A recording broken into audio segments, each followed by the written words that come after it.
Welcome to course selection on PowerSchool. I'm going to show you how to do your course requests for next year. So once you've logged into PowerSchool, you'll need your Alberta student number and your QID to do so.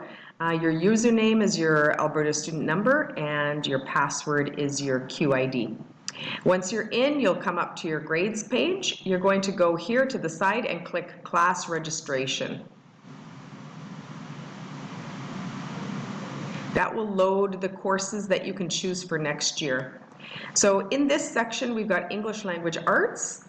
You can choose which course you want to take. So if you are currently in grade 9, you would be choosing a grade 10 level English. So 10-1 and then click OK. Languages. If you are a student from an Arabic nation and you currently study Arabic, you'll want to choose Arabic 10. Or you could choose French 10 if you are not from an Arab nation, and you don't need to choose an additional language if you don't want. If you study Islamic, you can also add Islamic 10. Just be aware this course is in an after-school block, so you will be choosing 9 courses total if you choose Islamic 10. All right, then at the bottom you click OK, and it will add that course there for you. You can do your social studies, your math 10C, social studies 10-1, and then this is where a lot of the other courses are in high school electives. You can go in here and choose the elective courses.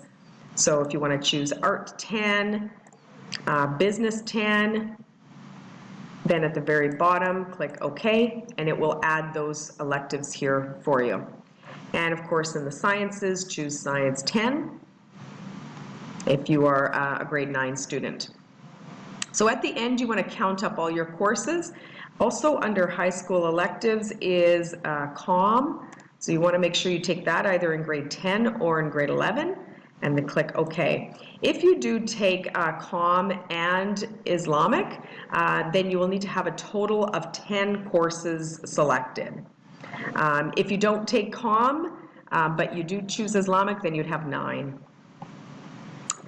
For all other students, you will have 8 courses chosen. Remember, these are course requests. So we'll do our best to make sure you get the courses that you choose. At the very end, make sure in the bottom right you press submit, and that will submit all the course selections that you've got. Okay, if you have any questions, feel free to reach out to me, Mr. Cayley, or Ms. Panjani, and we'll be happy to help you.